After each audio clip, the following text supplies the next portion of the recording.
It's time for MacBreak Weekly. Andy's here, Rene's here, Alex is here with lots to talk about. Tim Cook's beautiful memo to the staff, Mark Zuckerberg's less than memorable response, the fixes in iOS and macOS to some pretty severe flaws, and the future of WWDC. Alex has some ideas. It's all coming up next on MacBreak Weekly. MacBreak Weekly comes to you from Twit's LastPass studios. Stay in control when it comes to your company's access points and authentication. LastPass makes enterprise-level security simple for your remote workforce. Check out lastpass.com/twit to learn more. Podcasts you love. From people you trust. This is Twit. This is MacBreak Weekly, episode 716, recorded Tuesday, June 2nd, 2020. Not constrained by time and space. This episode of MacBreak Weekly is brought to you by Epson's EcoTank printers. These days, when many of us are working from home or helping our kids with homework, we need the right printer. The Epson EcoTank makes it easy. Add the Epson EcoTank printer to your online shopping list at Amazon, Dell, Micro Center, and Epson.com/EcoTankLeo. And by Manscaped, the best in men's below-the-belt grooming. Manscaped offers precision-engineered tools for your family jewels. Get 20% off plus free shipping at Manscaped.com.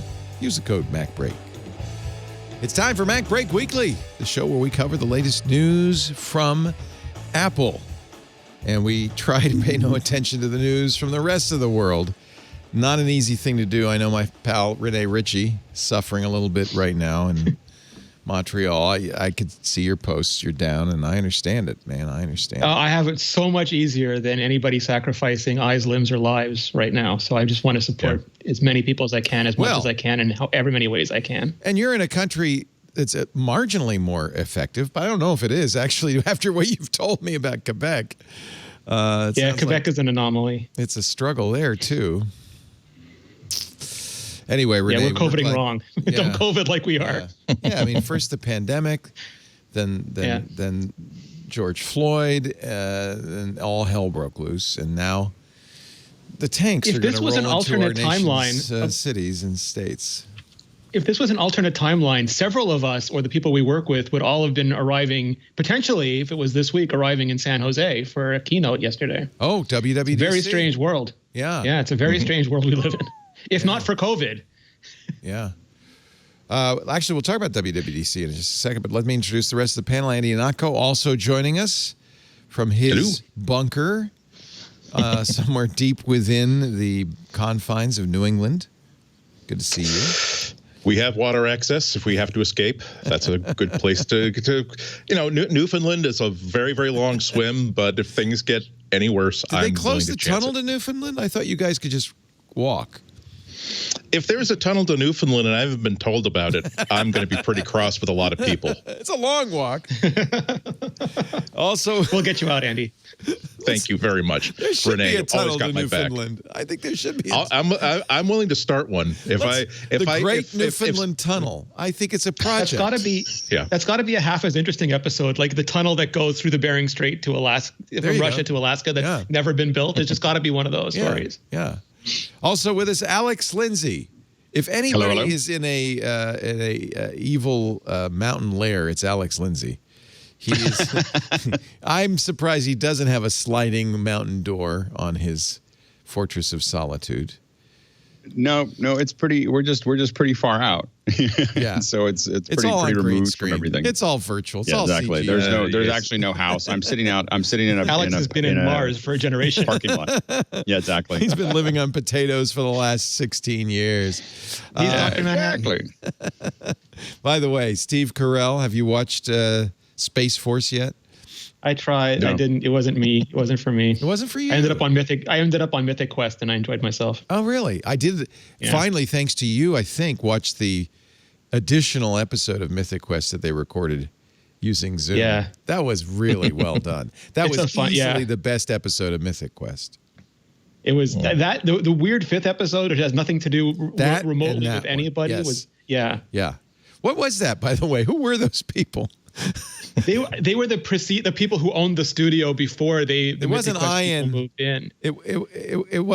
It wasn't anybody in the current times. It was just two random game developers who fell in love at a movie store 20 years ago and created a game studio, and then that was it. Well, and they started with Montreal, which then funded them, became a huge game funder, and then Mythic Quest was funded by Montreal, which I'm guessing is Ubisoft. Like, I don't know if that's thinly veiled or not. Right. And then they had the facilities and the income to fund Mythic Quest. Yeah. I just didn't get into Mythic Quest at all, but I had to say, you're right. The 5th episode and that last, which was an afterthought. Was it Rob McElhenney? Is that his name? Yeah. With 40 iPhones and 20 pairs of AirPods. He called Apple, said, I got this idea. I know the season's over. They only did 9, but we could do a 10th. Just send us iPhones and AirPods. And we talked about this last week, and I hadn't watched it. You recommended it, and it was. And Craig Mazin got involved somehow, and then just who did was the Russian nuclear fall, Chernobyl. He actually he's actually on the show as well as consulting on the show. He plays the new tester, the new video game tester. Oh, that's him in the middle? Yeah, that's Craig Mazin. Yeah, he's a producer of Chernobyl and the consulting producer on this show, and he actually got involved, and he did the whole. I won't ruin it, but it's hilarious. The end is spectacular.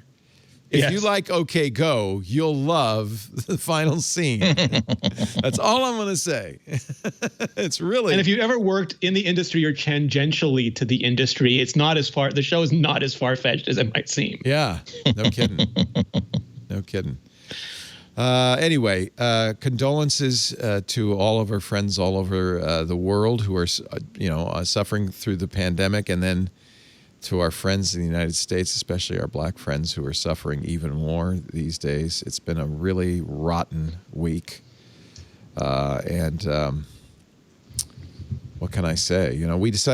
I thought briefly about blacking out. The whole music industry is blacked out. In fact, if you go to iTunes right now, actually, Apple's response is kind of interesting. Is it the same in Canada? It might just be here in the U.S. I don't know. But if you go to Beats One, it redirects you to a channel featuring African American music, and then if you try to listen to a song by white people that was originally by a black artist, they redirect you. Right? They redirect you to the black artist. It's an interesting. Yeah, it's the same in Canada. Yeah, it is. Okay. Yeah. And this is right on the front page of Apple Music. If you just open it up, in steadfast support of the black voices that define music, creativity, and culture, we use ours. This moment calls upon us all to speak and act against racism and injustice of all kinds. We stand in solidarity with black communities everywhere. Hashtag, the show must be paused. And that's what the music industry is doing on this Tuesday. Yeah. And hashtag Black Lives Matter, which I've been informed, Mike told me, not to use that on your social media posts for the pause. Yes. Because we don't want to junk up the important Black Lives Matter feed at this time with just blank screens and things. And then if you press the Listen Together button, you get a special black-focused Beats radio station. I've got Solange on right now. So that's, I think, cool. Tim Cook also sent a memo. I mean, it feels like we're dealing with multiple. This timeline's getting worse, Rene. Can you please get us out of it? I'm trying. I mean, Tim Cook, Satya Nadella, from most of the big tech companies. I mean, I think a little bit Amazon, a lot Facebook are the big exceptions, but the other companies seem to really be stepping up and trying to use whatever they can as a platform. Microsoft has been outstanding to try to bring people as much together as they can. Well, and that's why it's a little weird that Facebook, in fact, Facebook's staff is getting more and more irate at Mark Zuckerberg's unwillingness to do anything. They're quitting en masse. Posts. They're leaving. Yeah. Yeah. It's pretty disgusting. Especially when you'd like to have leaders of these quasi-governmental scale tech companies in scale and power. You'd like them to do the right thing on their own. You would also think that they're smart enough that when they see that every single one of the other tech companies that are operating at that same scale have also stepped up to one degree or another, you don't have you've lost the ability to say, well, we feel as though it's not our responsibility to, and really the signature phrase in any statement from Facebook is not our responsibility. We're not responsible. So yeah, this is as much as yet they ban female nipples, not male nipples, but female nipples. There are some things we will ban, but just other things we won't. It's difficult if you ban anything. It's difficult to say, well, we should ban this and not this. And I think what Zuckerberg wants to do is say, we're a platform not responsible for any content on the platform. In a way, I kind of understand it. This is something Twitter has been trying to do for years and years and years.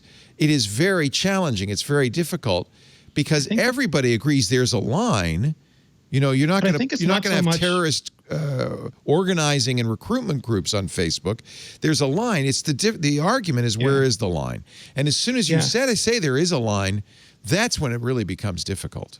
But I think the issue with Zuckerberg is not that, that you can argue, you can have a relativistic, almost inhuman argument about the morality of those two positions, but he's not consistent. He is completely not consistent about it. He's completely hypocritical about it. And at the same time, all these documents are leaking showing that Facebook was told that the more extremism they promoted, the bigger their platform would become. And they chose to embrace the extremism. They actually chose this whole background. That whole background paints again, like you can never believe what people say. People will say anything. They will wrap themselves in any trappings, conduct any theater. All you can do is judge them by what their actions and their inactions. And both his actions and inactions are a fairly horrific, paint a fairly horrific picture about what a tech company can be in the wrong hands.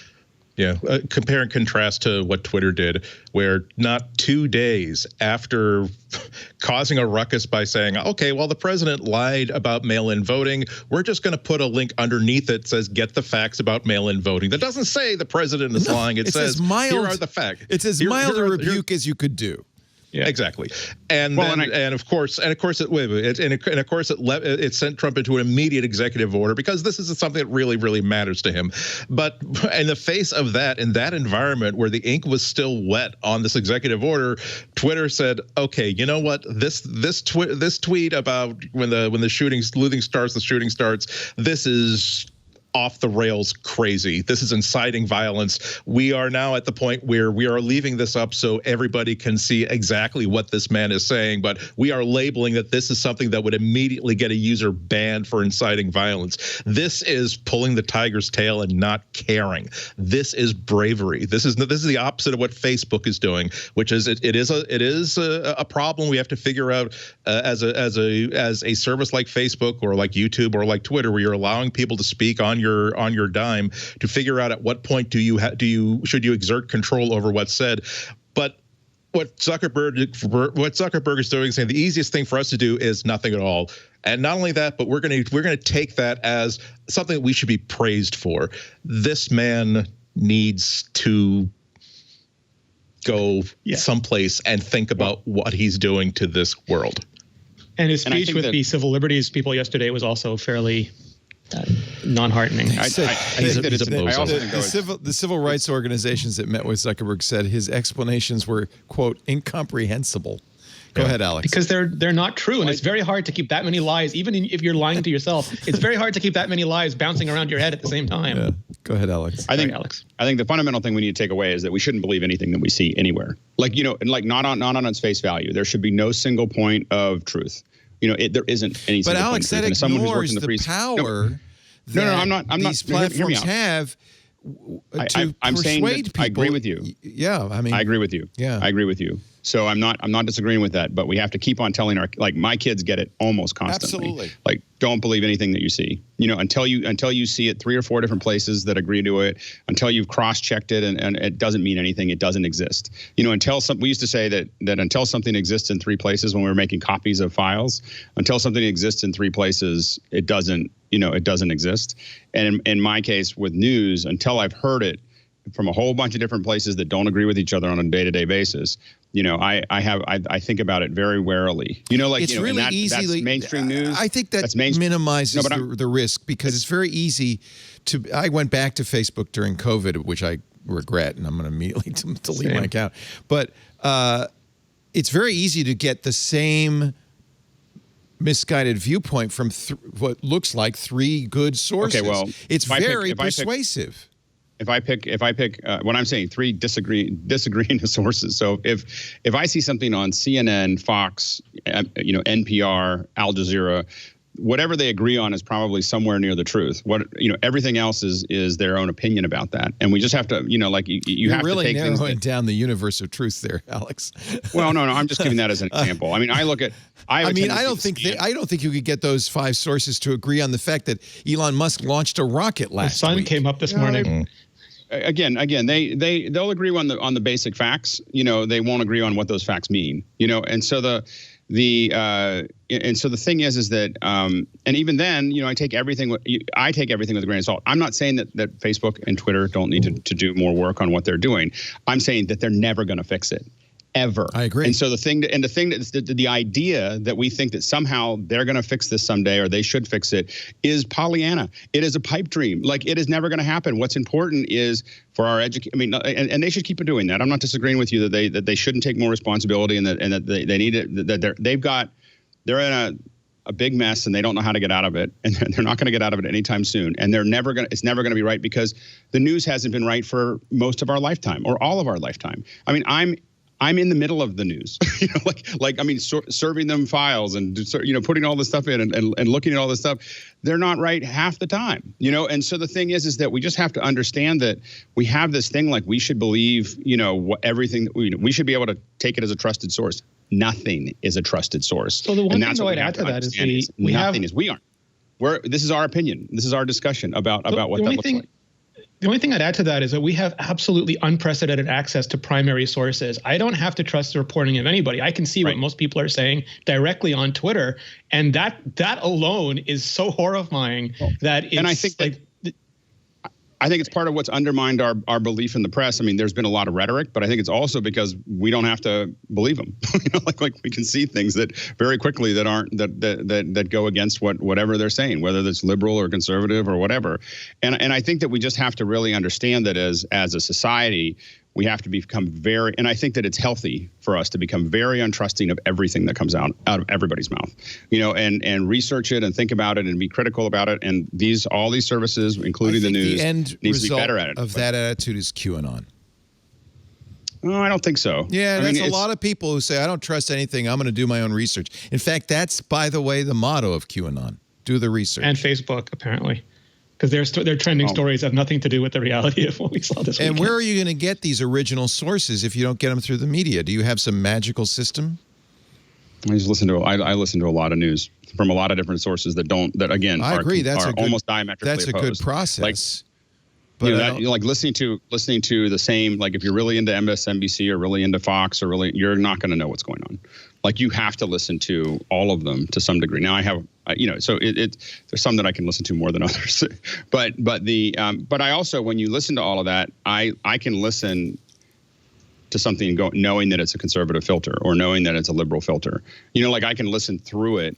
And I can hear the words that they're using, like literally the words that they're using are specifically liberal or conservative, because they'll term something a very specific way. And so inside of that, I'm constantly breaking down every piece of news that I look at. Because as soon as you say something, do you think everybody can do that? No, I don't think everybody can do it. I'm saying that, but I think that it is a skill that we need to be working on. Not everybody can write either. It doesn't mean that we don't teach them how to write. Right. But I think that. But we're not going to fix it. Like I think that for us to think that somehow we're going to fix the social networks so that they're suddenly true, the news isn't that good either. Right. So the thing is that, and so the social networks are never going to get fixed. So we have to be thinking about, from a personal accountability perspective, with our kids, with ourselves, we have to start approaching it that way. I'm not saying that it's going to fix it. And What's the bias of Facebook? What filter do you apply to Facebook? Chaos.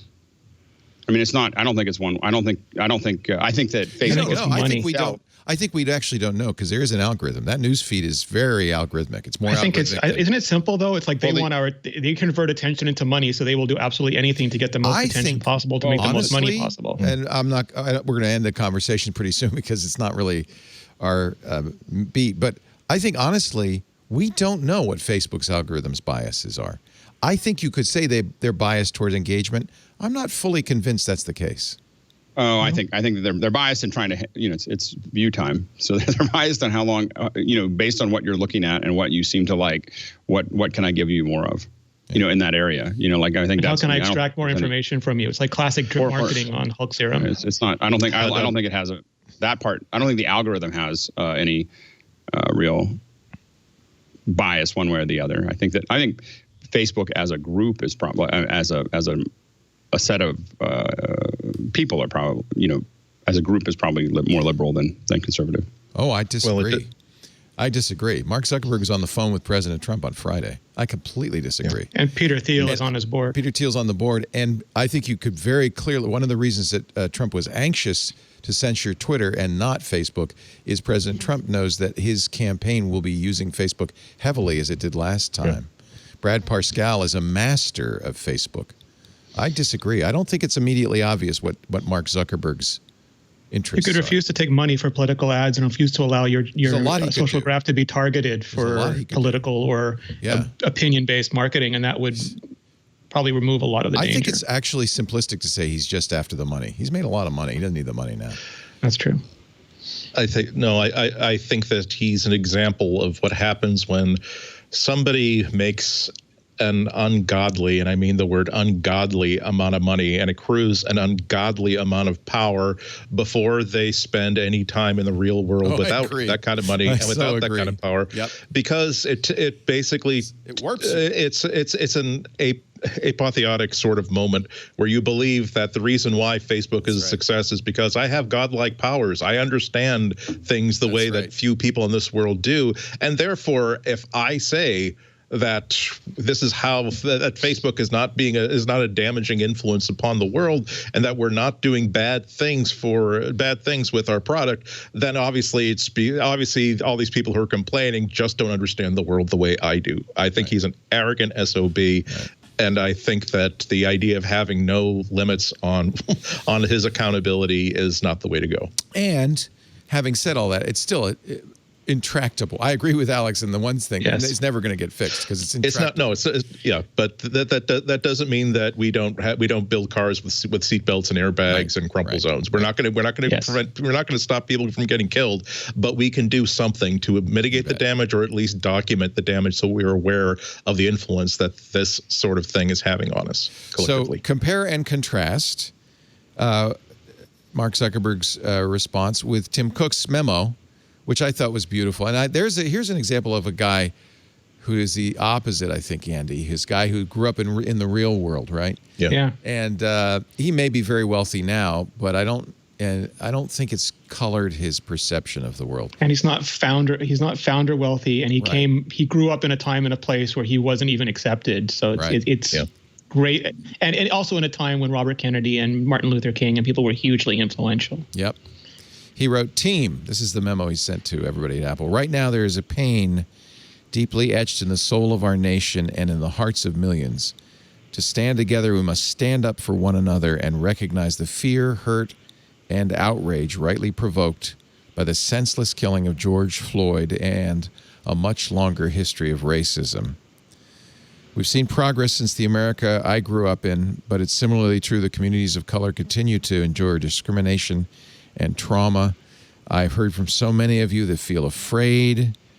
We can have no society worth celebrating unless we guarantee freedom from fear for every person who gives this country their love, labor, and life. At Apple, our mission has and always will be to create technology that empowers people to change the world for the better. But together we must do more. Today, Apple's making donations to a number of groups. I'm editing as we go along, by the way. There's a lot more. Including the Equal Justice Initiative, a nonprofit committed to challenging racial injustice. For the month of June, and in honor of the Juneteenth holiday, we'll also be matching 2-for-1 all-employee donations to Benevity.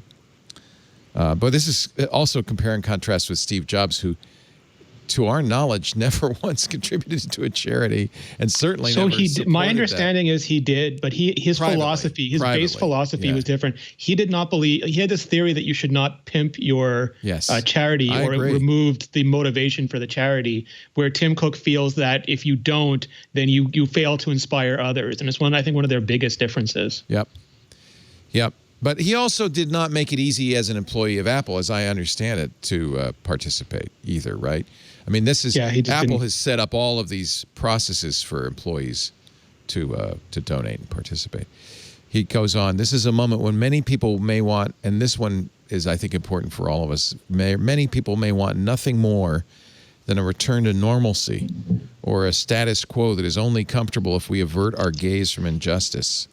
As difficult as it may be to admit, that desire is itself a sign of privilege. George Floyd's death is shocking and tragic proof we must aim far higher than a normal future and build one that lives up to the highest ideals of equality and justice.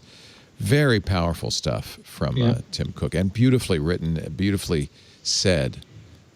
Just inspiring, to be honest. So well done. Well done.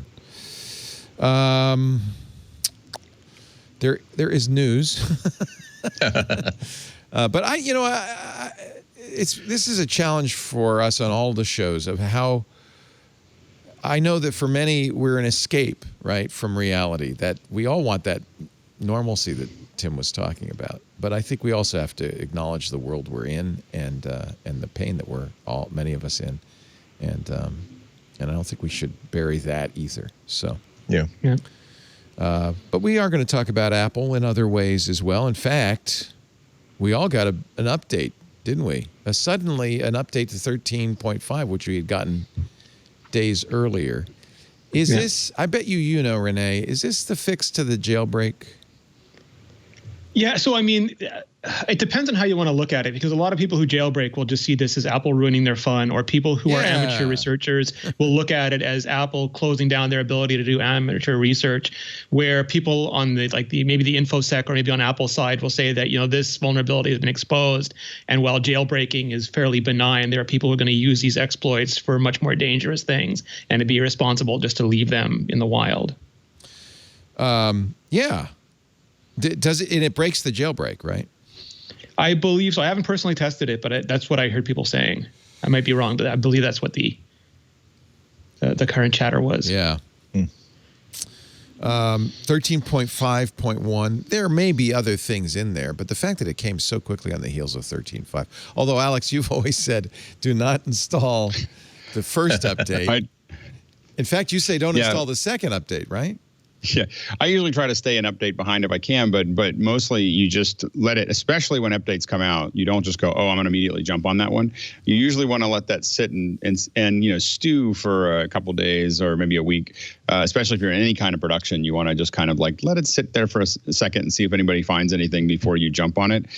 In production, of course, when we're in a film production or a large production, we won't update anything for a year, 2 years. I came out of Star Wars and I had a whole bunch of apps that didn't even look the same as I was working in, because you don't want anything to change. But at a home environment, I would say that we update things pretty late. We let things kind of figure their way out. Our Premiere, our editors' machines, I don't know what version of Windows 10 they're on, but it ain't the current one. That's for sure. Right. Yeah. Once you get, let people especially like once me you and find Leo a stable, take the hit first. You update yourself. Yeah. Let us know how it works. Once you find a stable one, then the thing is, I look at everything of the new update. I always look at what are the new features. Is that something I really need? Yeah. And then I start thinking about it. But if it's not something that I really need, I'm like, I'll just wait. Mine works just fine right now. It's not new emoji. You wait. That's the rule, right? It's not the new emoji. You got to wait. I gotta have the new emoji. Apple makes it so difficult to downgrade. If you realize that upgrading your device or your computer was a horrendous mistake, and you wish that Superman would fly in reverse around the planet and make your computer work the way it did yesterday before you did that awful thing, i.e., click that button that Apple really decided that you should be clicking. Apple makes it so hard for you to revert to a previous version of the OS that you really do do have to be that careful about it. I still, on my Macs, I still have not upgraded to the latest OS because really you got 32-bit stuff you want to keep, or no? Well, it's chiefly because everything that I'm using works great. Yeah. I'm aware that it's not so much the 32-bit stuff that could break, so much as requiring updates to some old apps that I have that may or may not actually function in this new version of the OS. And basically, unfortunately, Apple kind of spent it kind of lost its AA Bond Gold rating in terms of software updates a while ago, where it used to be it really did used to be the gold standard where just upgrade they've tested it really, really well. They're not going to be any really big showstoppers at this point in the testing process. Give it a week, but after a week, when there's nothing in the news about how hard drives got reformatted or anything like that, go right ahead. Now it really is. Unless you can set up an entire separate Mac with the new operating system, do a complete restore of a backup on your primary work machine on this, and make sure that every single app that you count on absolutely works, whether it's signed or unsigned, then you really have to be very, very careful about making that decision. Well, then you probably don't care that Apple also updated Catalina yesterday. Yeah. 10.15.5 supplemental update, security update 2020-003 High Sierra update came out for Catalina and I guess High Sierra. What I love about this, if you look at the Apple release about what was patched, an application may be able to execute arbitrary code with kernel privileges. A memory consumption issue was impressed with improved memory handling, and uncover. Yep. Which that's the jailbreak. But why would they patch that in macOS? Did you need a flaw in macOS to take advantage of it? I don't know for sure, but it could also be that there's shared code that it could be code in anything that they need to patch that's shared between the two systems.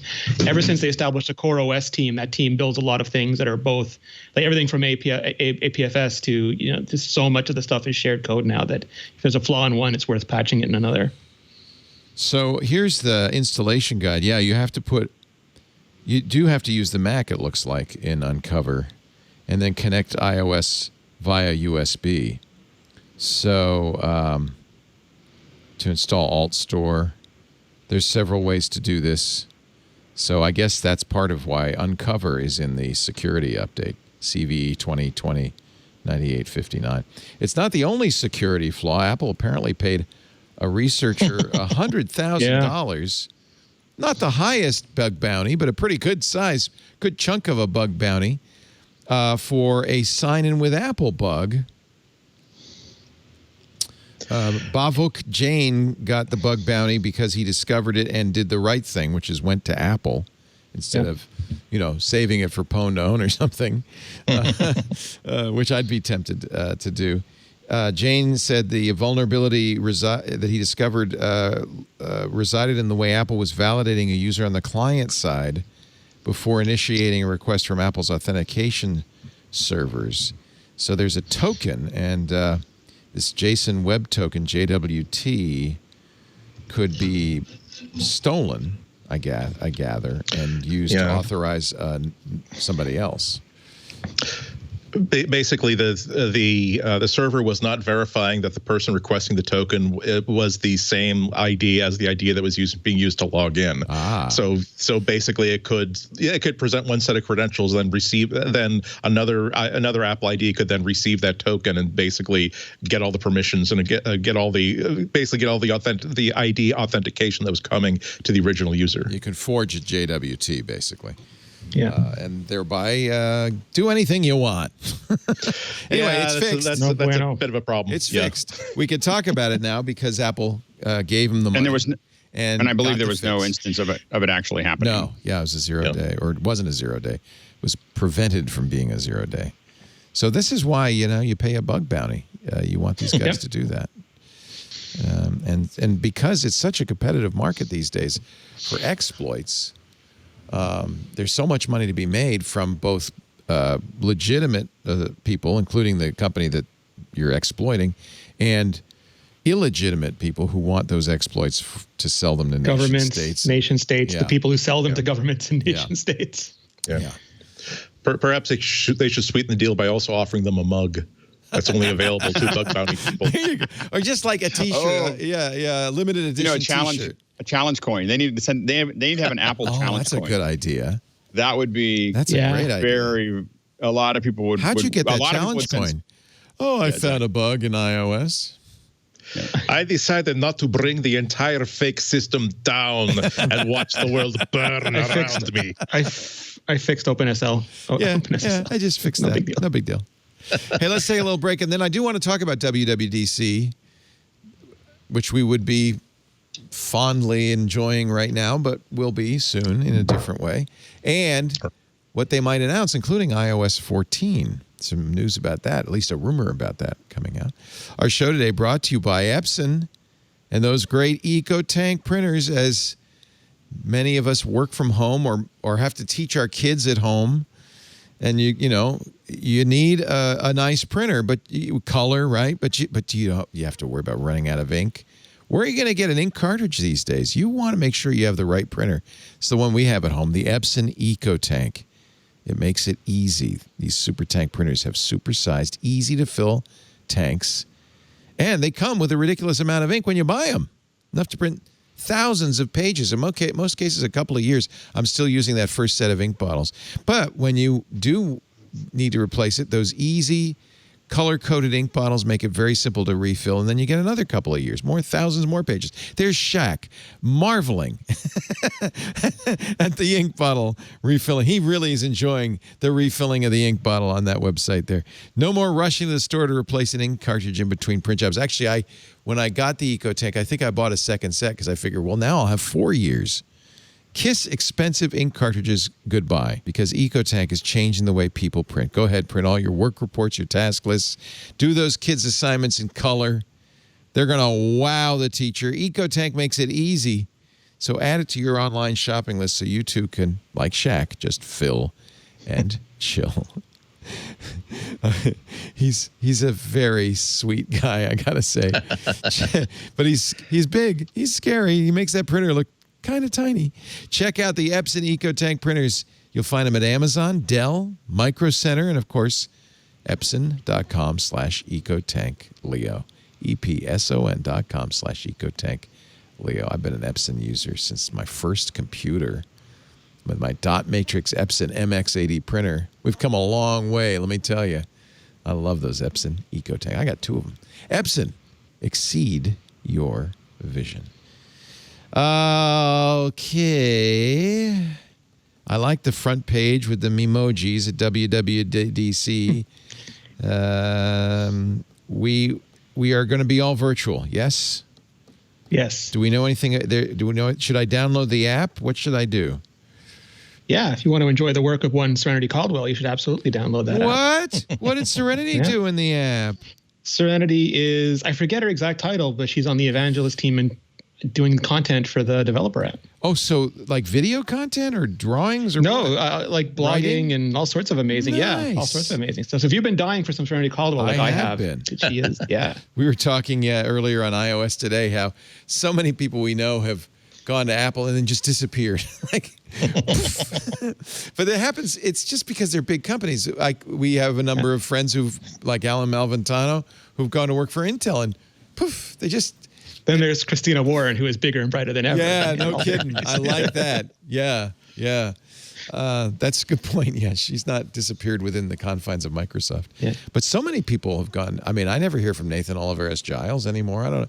I don't know what's going on with him. I think Apple Microsoft and Google seem to be very, like, they seem to have no problem. I can't say no problem, but they seem much easier about people podcasting and being on social networks. And Apple and some other companies seem to have much more. Like I know on the like you can do like if you work at Apple, you can do like a video game podcast, but like they don't want to hear you talking about technology just in case. Can't come on Twit, that's for show. Well, it's weird because like when you talk to them, they actually live in the future. Like they forget what devices are public or not, what the names of things are that are public or not, and it's awkward for them. That's actually why I never do NDAs or embargoes, because I can't remember what I know and don't know. And I want to talk about everything. And when you have like 20 or 30 hours on the air every week, you pretty much have to talk. You have to basically dump every bit of your mind out into the world. So it's better that I don't. Better that I shouldn't know. Lisa's good. She says, I will sign it and I won't tell you. Okay. What you don't know can't hurt her. Yes. Yeah. Oh, that's good. I'm going to get her a T-shirt that says that. That's good.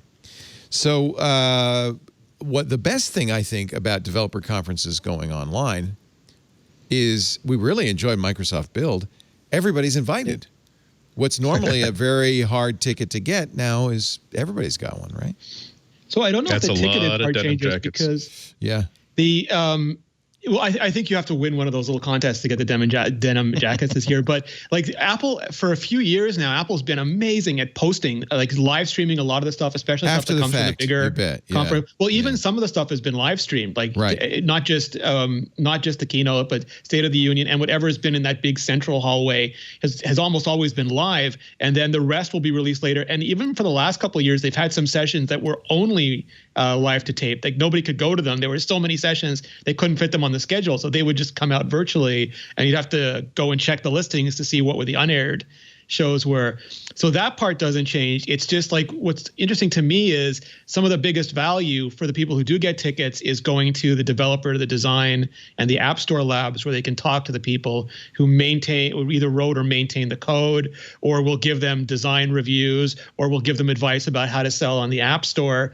And that part, it was famous. There's 1,000 Apple engineers here, and that part doesn't scale. And maybe Alex knows how to virtualize that way better than I can imagine. But it's hard for me to predict. Like, is it going to be like a Zoom call in batches of 300? Like, I don't know how that's going to be handled. You know who might know? Alex. It'll all be on Alex's streaming show every morning. You're muted, Alex. So the thing is that one of the things we really experiment with a lot in the office hours that I do in the mornings is this idea of all of us learning together. And the reality is that what we're finding is that it's really actually pretty inefficient to talk one-on-one because, and it's something that someone just asked me to do a talk, and I said, I can do a talk, but it has to be for 150 people. Like, I don't want to talk. I don't want to have conversations with less than like 10 people or 15 people, because it's just like, it's a lot of time to spend on, the thing is that what I'm finding is that when you get to critical mass, you come up with the answers faster. You come up with the questions that everybody learns from when you have a big group. And so it actually is, it's actually a faster way to learn is to not have it when you're limited to what that one person's asking. But a lot of times them sitting back and watching what someone else is asking will tell them more about what they're doing. Now, you still want it to be around a certain subject, but you want it to be you want to be able to have this big group of people that are able to, think about it. So I think that whiteboard, Apple has other services, in developer relations there, you can call somebody and set up a meeting and you can have a discussion with an Apple, developer support where they'll sit there and talk to you about your problem the same way those whiteboards work, over the phone, or over FaceTime or whatever. And so you can, that is available all the time. I don't know if a lot of developers know that, but that whiteboard experience, maybe not exactly the whiteboard experience, but having that discussion through the code and walking through those things is always out there, available for people. But I think that the hardest part, I think, for Apple is figuring out how do you put engineers on video where they, as Rene talked about, they might say the wrong thing. So that's the most difficult part, because what we're finding is if you give people challenges like, hey, we're all going to do something together, or if they come and say, just bring their questions, like, again, the office hours that I do every morning, we don't have a format. People come in and they just start asking questions about media, and it can be about film, it can be about live, it can be about audio, and there's, a thoughtful discussion about that, and everybody learns, and because a lot of people don't even know what to ask. They don't know what they don't know yet, and so those things start to, that conversation starts to kind of solidify that process. And so I do think that the future, there's some part of the future is this kind of interactive process where you have hundreds or even thousands. I think that the system that I'm using right now would probably start to become not as useful at about 500 to 1,000. Somewhere in that range, it starts to not scale as well. But if you're thinking about individual things like, hey, today we're talking about maps. Are we really going to get 1,000 people to show up for maps? I don't know. Or QuickTime or whatever, or HLS streaming, and I think that there is a way to do that. But I think Apple should be doing that every day. You know, I think instead they should of have once a year, just kind of always. I think. Yeah. I think every day you have a different team, and that team only does it once a month. That's a great idea. You know, the QuickTime team shows up once a month Wouldn't you and love says, to do that? That would be so much fun. Yeah. Yeah. And then basically they come in, and they can come in over, you know, virtually or whatever. And, you know, and I think most companies should be thinking about something like this, especially now that we don't have the conferences. But Apple could have 20 groups that they want to highlight on, and maybe a couple specials here and there. They're all going to come on for an hour or two every month, and you can queue up questions and vote questions up as a group and figure out what you're going to ask. And then they just go through them. They've got a whiteboard, and they can do a screen, you know, they can show you their code, and they can go through those different questions and have a conversation with that audience. And now I think overall that along with releasing these videos all the time would be a lot more effective than WWDC. You know, like as far as I think you're right. You know, giving people ongoing support. And I think that again, do they not do anything like that? I mean, a lot of open source projects have a Discord or an IRC channel. They have always mailing lists. running. Apple's a huge mailing list company. Mailing lists, okay. Yeah, that's not the same though. The interactivity, I agree with you, Alex, is really great. And I think that there's something about it that we're finding that is. We're finding that there's something about the discussion process that we're getting, you know, with what we're doing in office hours that is this interactive conversation. You get a bunch of smart people, you know, that are able to talk. It's not like, for instance, it's not just one or two people. You build on one another. Yeah, and everyone's building, and someone else is an expert in that area, and they're able to jump in and have that conversation. Right. And the thing is that, you know, we keep on thinking about, oh, we can't do the conference anymore. Well, the other thing is when you get rid of those conferences that have been here for years, I mean, that needed to be here for a long time before we had Zoom and other tools like it. You know, we're no longer now constrained by time and space. You know, we don't have to have it all happen in a really short period of time, and we don't have to have it all in one little place, you know, and because of that, we don't have to have multiple tracks. We can spread it all out, because the thing is that everyone knows that by the end of this conference, your brain is numb. The stuff that you see on Thursday and Friday, you barely remember because you've absorbed some more information than you can absorb as a user oftentimes. And so, or you don't go to very many of them. And so the thing is if you stretched all those talks out all summer, and just put one out at a time and had a real actual interactive conversation rather than a presentation, the developers would get a lot more out of it. And if they had this constant, you know, input of, you know, of being able to talk to someone, you know, I think that it'd just be far more powerful than what people are getting right now. And because they can only take on, you want to have them always have a place to go to get that information. But it's actually more, I know this will sound crazy, but it's more efficient to have more people. You know, the student-teacher ratio is actually, you know, it's important to have a big number, not a small number. You created really a test tube, a laboratory for this, and proven it. I hope somebody's listening at some of these big tech companies, especially Apple, because we're all, I love this, I feel like we're in the Marvel comic universe. We are no longer constrained by time and space. Yeah. But it's true. I mean, it's like the Doctor Strange. But what you see is it like when Superman left Krypton and his father's talking to him in the little spaceship, telling him that boundless galaxies of knowledge are now his. The big thing is that everyone keeps on trying to figure out how to reproduce their conference. Okay, how do we do it over 4 days, or how do we do it over 7 days? I'm like, why are you doing that? Yeah, that made sense when we had to do it that way. But right now we don't have to do it that way. This we can also stretch it all out. Solve, or at least help solve, the one complaint people have about not having meet space conferences is that collegial sense of running into people once a year that you haven't seen in a while. The serendipity. This would solve that, I think, to some degree. Well, and the thing is that inside of there's 1,500 people that are now signed up for this little office hours thing. There's 300 that show up every day. There's 300 that show up every day. So every morning we've got 300 people, you know, they're talking. They're not all talking at once. Oh, they are? No. There's about 40 that you have show up with presenters. Video. Yeah. You have to well, they're not presenters. They're just the ones they're what we call the OG, you know, the original gangs. A lot of them have been around for a while, but they're the panelists, and they self-organize that. I mean, there's mic checks and stuff. So if you don't have a good internet connection and good video and audio, most people just don't turn their video on, because it's, you know, you have to have something to say anyway. But the point is that Then you have another 200 people that are watching, 200 to 250 people that are just watching but asking questions, and they're in chat. And then there's 400 people in a Discord that are all talking all day, about this stuff. And we have people in the group that are now forming companies together. They're doing collaborations with people they've never met. And it's way deep. If you ask any of them that are going regularly, it's way deeper than any of the quote unquote hallway conversations or the drinks that we have at conferences, because we're seeing each other all the time. Yeah. Now, does that work in post-COVID? I don't know. But when are we going to get to post-COVID? I don't know. I think it might well work. Yeah, I think that now on the grid, on the grid that you're using Zoom, there's 25 people on the grid at any given. Well, that shows 25. It's actually it's maxed out at 49. I think the most we've ever had is about 44, 45. So what most of us see is what I see is 49. We're going to probably cut it back to 25 because 49 is too many. I can't see who's talking, but yeah, it's what streams out. Do you have to moderate it? Does somebody run it? It's heavily. Oh, I run it. You have to. It's definitely a moderated conversation. And what I think of it as is it's a moderated peer-to-peer learning system.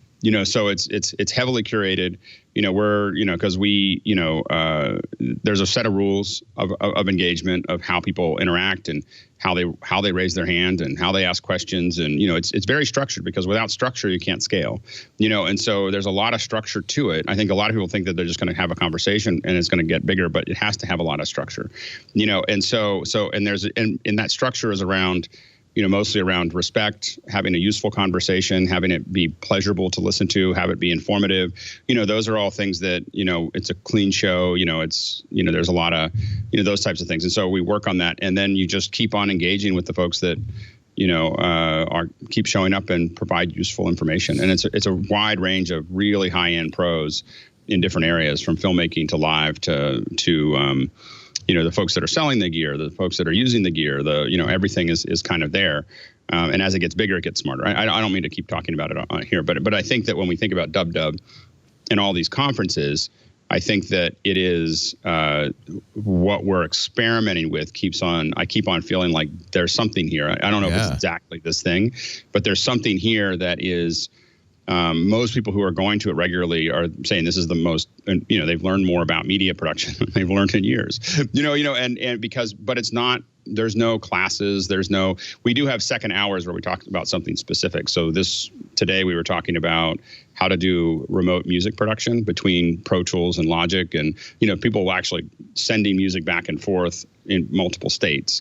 And so there was an hour of that. Tomorrow it's about camera lookup tables. The next day it's about how production was done how media production was done in the White House in the Obama administration. And then on Friday it's about concert photography. So it changes there's these 1 hours, but they're not classes, they're discussions. There's one person that really knows that, or two or three people that really know that subject matter, and then everyone starts, we call it the pit, and everyone starts to ask them questions. I think there's a lot of applications for this besides conferences. This might be the future of education, frankly. It's an interesting experiment, but I think that when we think about conferences, I think that we need to think about ways to stretch those conversations out. To get back to our current discussion, is how do we stretch these conversations out into a longer, not in a 3-day course, but a 3-month course or 6 months or just year round. I mean, what if we stopped thinking about going to a conference and just started paying for a subscription, that $1,500 that we give to Apple for the conference, just pay that for a yearly subscription to the educational platform that now you get something every day that's available to you from Apple as part of that program. And I think that it would be far more effective. It would build a closer relationship between Apple. The hard part for Apple is just getting over the idea of putting engineers on video constantly. I think you need somebody like you who has some media skills to be the presenter. They have speaker training, like all the people who are up on stage, they go through what's called speaker training. It is a huge difference in the people who've gone through all of that in the media training. Yeah. Well, and it's hard though. I think that I think about that a lot when we see other people doing it. Because I run a lot of other people's shows, and I realize that when you have the four of us have done a lot of this stuff, and I look at whether the hosting process, what you do, Leo, what I do to a lesser degree, is there is so much going on for the host of throwing keeping the conversation moving, keeping it exciting, cutting people off when they're saying too much, not pulling things out of them when they're not saying enough, finding the right time to ask a question. All these things are super complex, and it takes a couple thousand tries. Yeah. So it's, or 10,000. Yeah. But notice I don't do it with 45 people. It's really enjoyable. You should come join us sometime. I gotta you do get just up in in the smaller morning. batches, Leo. Mm-hmm. Yeah. You do in smaller batches. Small, and you get 45 by the end of the week. I'd be very interested. I think that this, someday, maybe when I retire, we could start doing something like this. If you don't mind if I steal your idea, I love this. This is such a clever idea. If you go to youtube.com/Alex Lindsay, SAY, and click any one of these. This is today's. By the way, this is a nice feature you've added. You've got notes now, so you can jump to. Oh, sorry. Do you know what I found out? If you put 0:00 at the top, YouTube will automatically add chapter markers to the video for you. Did you like a get podcast that? chapter markers? I didn't know that. Yeah, it was a beta feature for the last month, and it went wide this month. Say it again so I understand it. If you put 0:00 as the first time index, then for people who have the feature enabled, it'll actually create a jump list at the bottom of the video on the web page and in the mobile app. And then you can just tap to go to whatever section you want. So as the person watching it, do that? No, Alex as would. the He put it in the streamer, description. As a yeah, streamer. but then it didn't. Yeah, and then it enables that interface element for so you. what you're It enables telling it basically a is, jump list. yeah, we've got 0:00. Now add Yes. more. Yeah. And how does it know when to mark it? When it sees that In the list, time and it code. sees the list starting with 0:00, yeah, then it pulls it up right in the time code.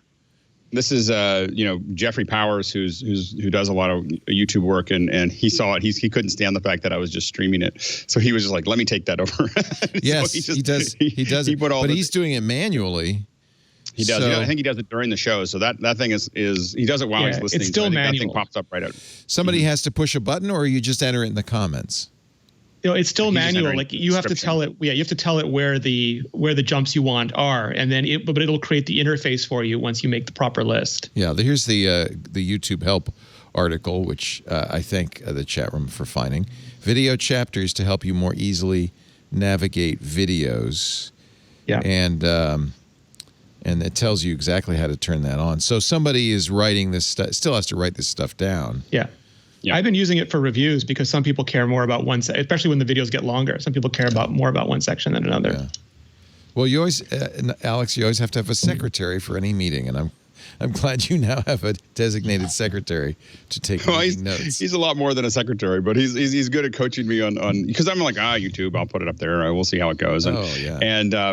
But it's a good place to see if you like what you're seeing, whether that would even be remotely. But I would say the YouTube experience is there's something about being in it where everyone's talking in the chat and there's questions, and it's just like we put it up on YouTube and people tell me that they listen to it and they like listening to it there, but I always feel like it's like 10% of the experience, of what it's like to be in the room. So it's an amazing experience. Someday I just think I'll get up. I just get to hang out with the coolest bunch of people every morning. 9 a.m. and I will get to see it.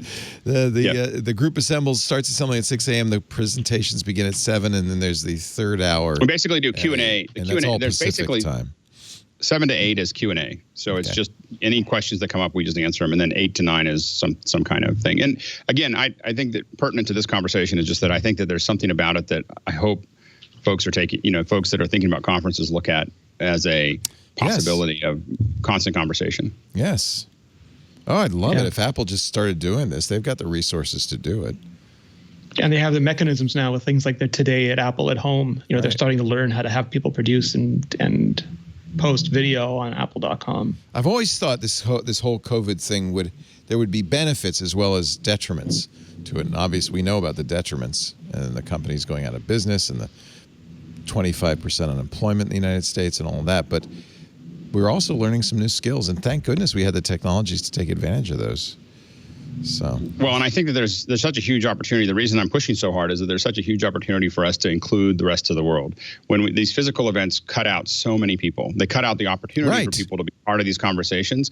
So my interest in it, is how do we create this global conversation, and how do we, and I will admit that I really want to sever the head of physical events. Because I think that they undermine the ability I do a lot of work in Africa, and I see a lot of people who can never come to these because of immigration, because of visas, because of everything else. And I know that if these go online, it means that they get an opportunity to have those. And people who don't have the same amount of money, people don't have, that have the same ability to get to these conferences. There's, and so they get this horrible little live stream or a little set of videos that are really boring to watch because they weren't able to come. And if we can kill this off, it creates an enormous, and we figure out how to do it well online instead, we create a huge opportunity for a lot of other people to be part of the conversation. And that's my interest in it. My interest is to make it more available to more people. And the way to do that is to get rid of these physical events.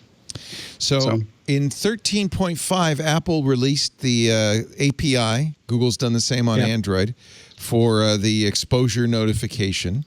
And Zach Hall on 9 to 5 Mac has been keeping track of which states plan to use it. Very few. I think it's 4 out of 50. And Italy. and France said no. Germany said okay. Latvia says it's going to do it. And the first one is launched. This is Italy's Immuni or Immuni. No, it's in English, so maybe it could be in Immuni. Immuni. Hey, are you Immuni? No. So protect yourself, help slow down the epidemic. You turn it on. It has other information in it, and it emphasizes your privacy is safe. Immuni does not collect your name, date of birth, address, telephone number, email address, or spaghetti sauce preference. It cannot. I'm sorry, that was really rude. But I'm an Italian-American, so it's okay. No, it's not okay. So that's interesting. I want, one of the, and we talked about this pretty extensively on Twitter on Sunday. Bruce Schneier, the Brookings Institute, a lot of people are starting to come forward saying no app will ever be particularly useful, especially one that respects privacy. They're useful in preventing other people from stealing our information using the cover of COVID-19. Yes. If all they want to say is COVID-19 gives us an excuse to steal your information, Google and Apple are providing a service by saying, okay, this is all you get. Yeah. But health officials say that's not enough to do real contact tracing. We still have to hire tens of thousands of humans, and we do have to invade your privacy because that's what contact tracing is. And actually, Apple's app could be useful if they didn't mind giving up location information, but Apple's very clear that that's not going to happen. So I don't know. We'll see. Maybe Immuni will be a great boon in Italy. Just don't know. Switzerland's doing a non-public trial. The issue with the Swiss app, Beatmaster's a Swiss citizen in our chat room. He tells me is that they don't have any privacy framework or any framework at all for the use of any of this stuff. So the Swiss federal government has to approve or make some rules, has to do some rules, but they're testing it. Yeah. Meanwhile, there's a bipartisan piece of legislation that's making its way through Congress right now to not to censure Google and Apple, but simply to say basically to lay down rules of privacy for any COVID-19 tracking or health tracking app, which would be a hell of a thing because it would be the first time that any law really made any promises or made any warranties about privacy on a federal level. Yeah. But they're breaking encryption at the same time, so it's always one. Yeah, I mean, I don't. Obviously, governments will invade your privacy the minute they can. They obviously would love to have, especially now with protests going on, contact tracing and things like that for protesters as opposed to COVID. But it is also the case that an app that doesn't help human contact tracers do their job isn't going to be particularly useful. Isn't the old joke that they want the government just small enough to fit inside your bedroom? Yeah. It's not a joke. That's no joke. Yeah, the real argument seems to be about not just having humans involved in the tracking and tracing process, but basically getting as much data as possible to analyze and to build new models from.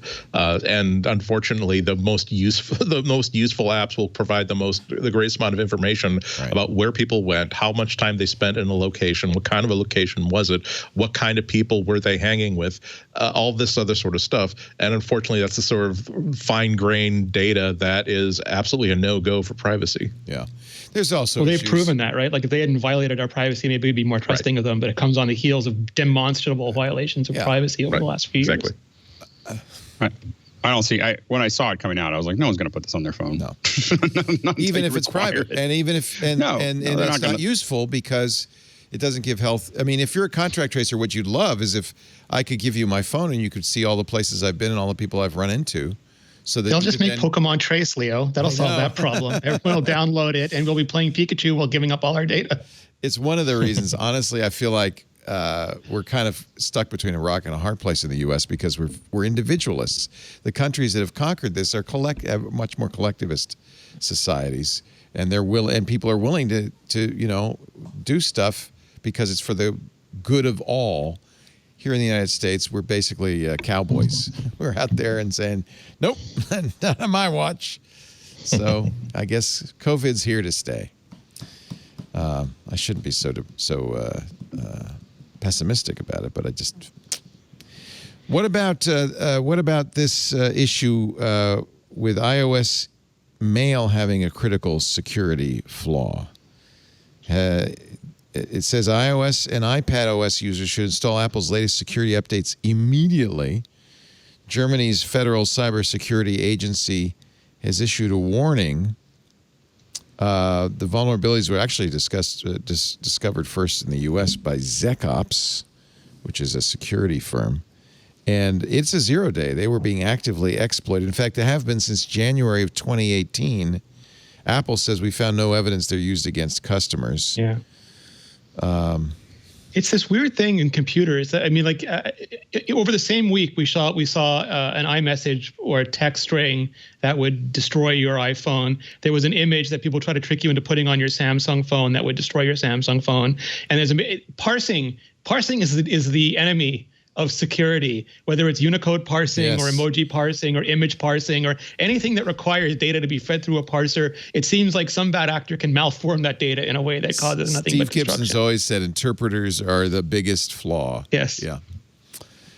Even fonts can be used maliciously. Yep. Yeah. So ZecOps says they believe with high confidence that the flaws have been exploited in the wild. There's zero-click flaws, which are as bad as you can get. You don't have to actually, as a user, do anything to be hacked. But that's one reason. This is the same thing that happened a month ago, right? There was like, this is the mail flop. I was like, nobody's using it. They're like, yes, people are using it. Right. Now it's the same story. One more reason to do 13 point. I'm sorry. What is it? 13.15.1? I can't even. 13.5.5, I think. I've lost track. So many numbers. So many numbers.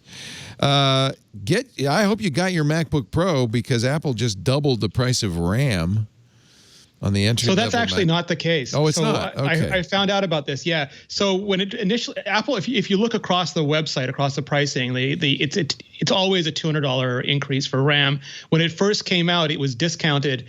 Some people are saying accidentally. It was $100. I find it hard. I find it hard to believe that it's possible that with COVID and all this stuff going on, someone who had to race to the office to do something did something wrong. I have a hard time believing that. But in either way, it was incorrectly or it was purposefully discounted at first, and it has now gone back to the normal price, the same price that you would pay for the exact same upgrade on the MacBook Air. So if you bought early, you got a deal. Basically. Yeah, that's what The Verge says, is that Apple told them it's a price correction. It's not an increase. We always. I heard the same thing earlier. Yeah. Wow. Now I'm kicking myself. I was thinking about it, and then I thought, well, I like my MacBook Air. I don't need it.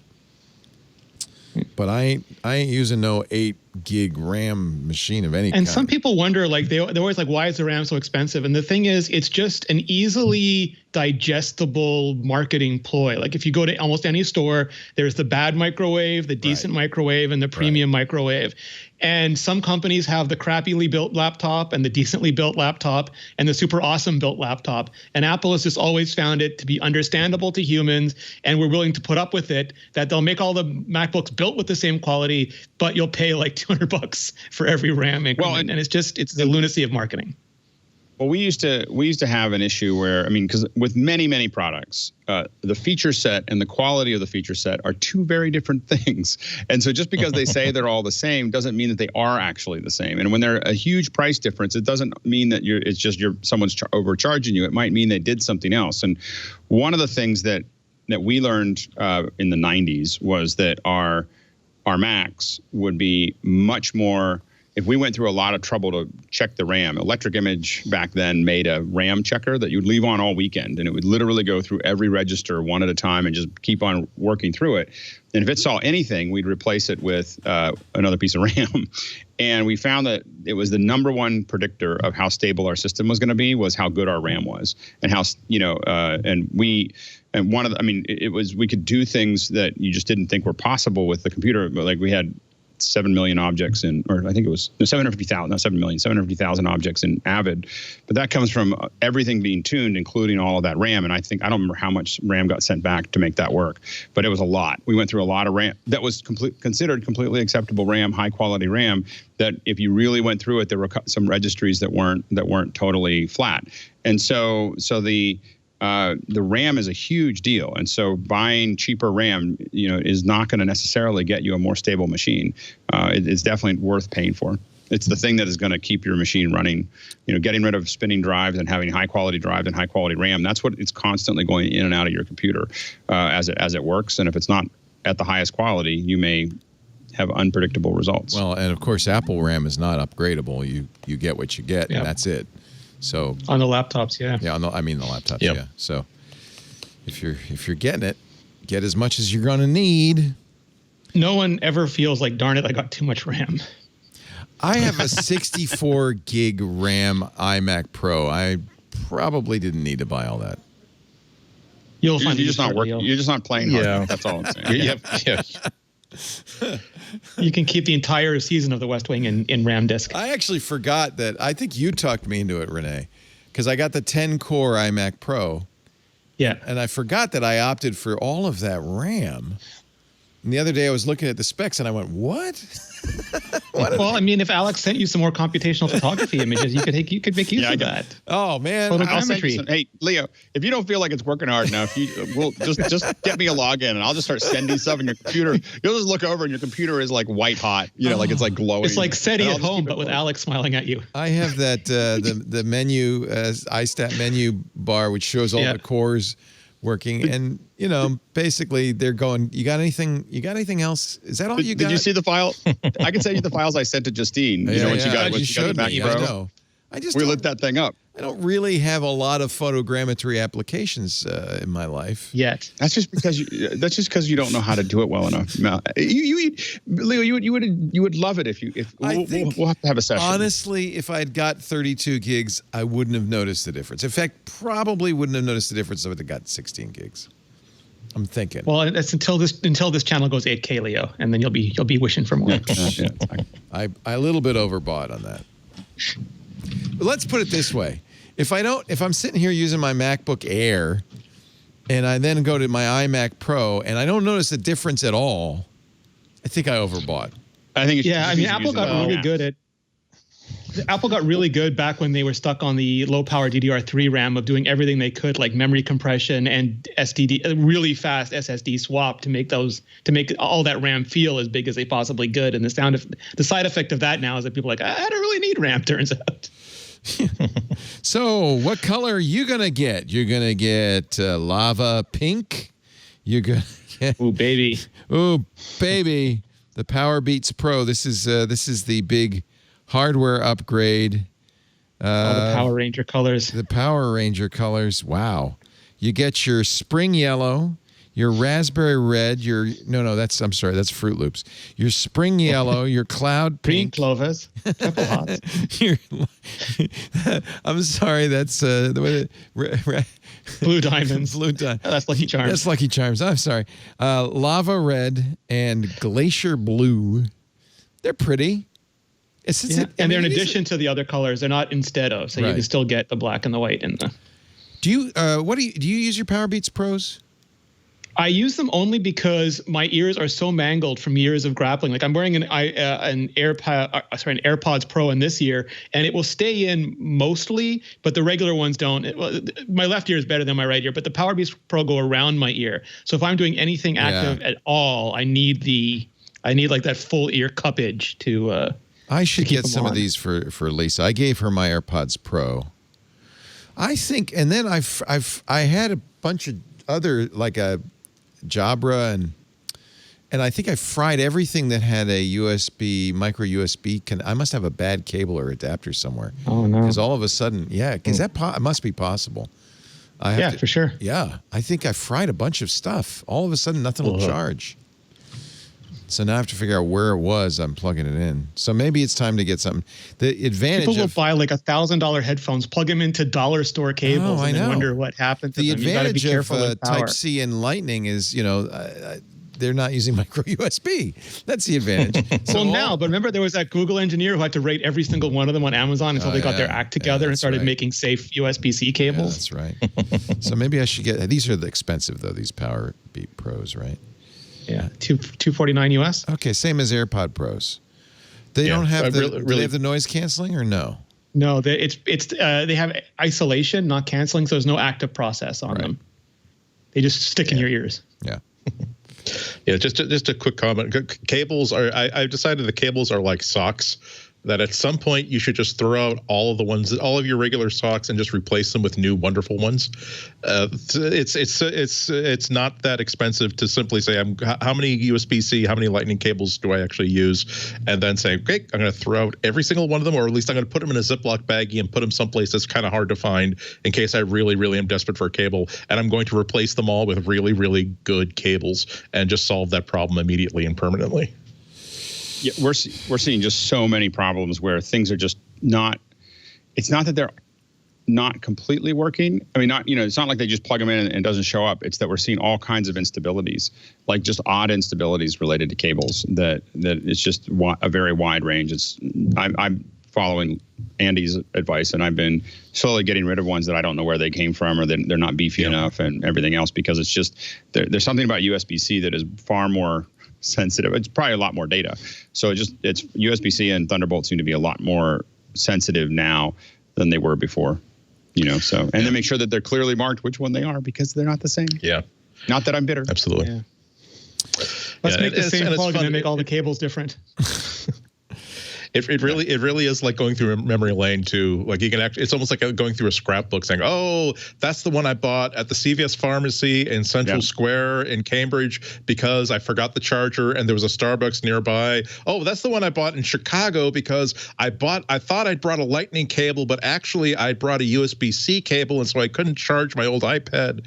And they're good. They're good for nostalgia, but that's about it. I had a friend who bought an iPad Pro a couple weeks ago, and he tried to plug it into his LG display and it didn't work, and he texted me and I go, oh yeah, because the LG display wants Thunderbolt, not USB-C. He's like, but it plugs in, it's the same cable. Like, no, I know, I'm sorry, so it really isn't. So frustrating. And then there's the ones with PD power delivery and not with power. I mean, yeah, the whole thing is trying to be civilized and human. They became totally uncivil and inhuman. It's remarkable.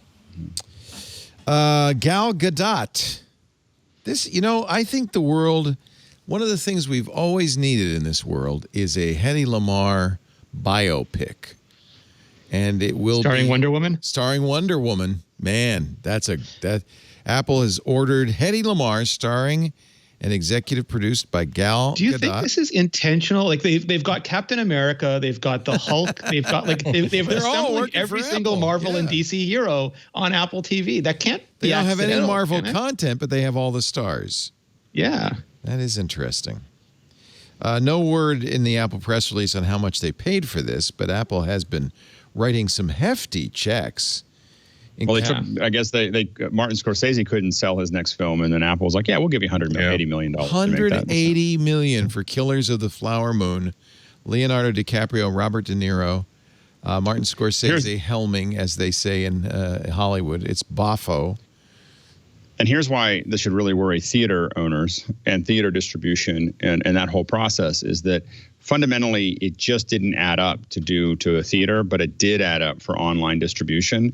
And that should, it's a bigger game now. Like the big films are going to, I think over the next 2 to 3 years, you're going to see the biggest films with the biggest budgets are going to start moving towards a company like Apple or Disney or someone else paying for it for their online because they're competing with everybody else. And the money, the ticket sales don't matter to them. They're trying to, pull in subscribers over long periods of time. And so the math is just a very different math that's going to allow filmmakers to have more freedom and more budget, to do those things. And I think this is just the beginning of that. The Irishman was the same thing. Yeah, he got a huge budget for The Irishman. Yep. And spent even more.